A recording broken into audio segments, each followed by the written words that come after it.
Hi friends, last వీడియోలో మనం helmet తండ్రి ఆత్మహత్య చేసుకున్నాడని తెలుసుకున్నాం. అసలు ఆ హెల్మెట్ తండ్రి ఎందుకు ఆత్మహత్య చేసుకున్నాడు, దానికి గల కారణాలు ఈ వీడియోలో తెలుసుకుందాం. మే 1945లో జర్మనీ తన మిత్ర దేశాలైన Great Britain, France, Soviet Union, United States దేశాలకి లొంగిపోయింది. మిత్ర దేశాల కలయిక చూసిన హిట్లర్ జరగబోయేది ముందే ఊహించి అతని ప్రచార మంత్రి గోబెల్స్ మరియు అతని కుటుంబ సభ్యులు మొత్తం బెర్లిన్ బంకర్లో సామూహికంగా ఆత్మహత్య చేసుకున్నారు. యుద్ధం ముగింపులో శాంతికి, యుద్ధ నేరాలకు, మానవత్వానికి వ్యతిరేకంగా నేరాలకు పాల్పడ్డ నాజీ యుద్ధ నేరస్తులను విచారించడానికి న్యూరింబర్గ్లో అంతర్జాతీయ సైనిక ట్రిబ్యునల్ ఏర్పాటు చేశారు.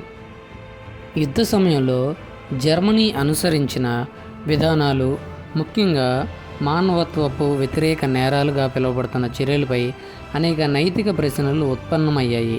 ఇవి ప్రపంచవ్యాప్తంగా నిరసనలకు కారణమయ్యాయి. రెండవ ప్రపంచ యుద్ధ ముసుగులో జర్మనీ ఒక మారణ హోమాన్ని నిర్వహించింది. దీని కారణంగా ఐరోపాలోని అనేక వేల మంది అమాయక ప్రజలు సామూహికంగా హత్యకు గురయ్యారు. వీరిలో అనేక మంది రాజకీయ ప్రత్యర్థులే కాక శారీరకంగా, మానసికంగా వికలాంగులుగా పరిగణింపబడిన వారు కూడా ఉన్నారు.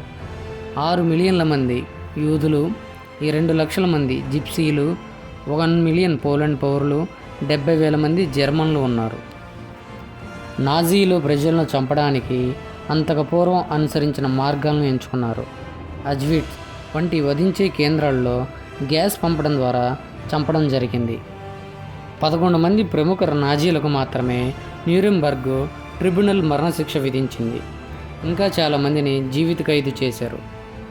జర్మనీ మీద ప్రతీకారం తీర్చుకునే అవకాశం వచ్చినప్పటికీ నాజీలకు విధించిన శిక్ష వారి క్రూరత్వం, నేరాల స్థాయి కంటే చాలా తక్కువగా ఉంది.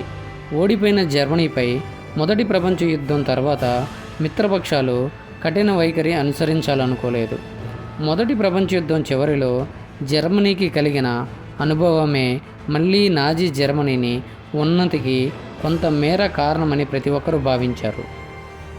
ఇన్ని దారుణాలకు ఒడిగట్టిన నాజీ పార్టీలో సభ్యుడైన హెల్మెట్ తండ్రి చేసేదేమీ లేక తన యొక్క ప్రాణాలను విడిచాడు.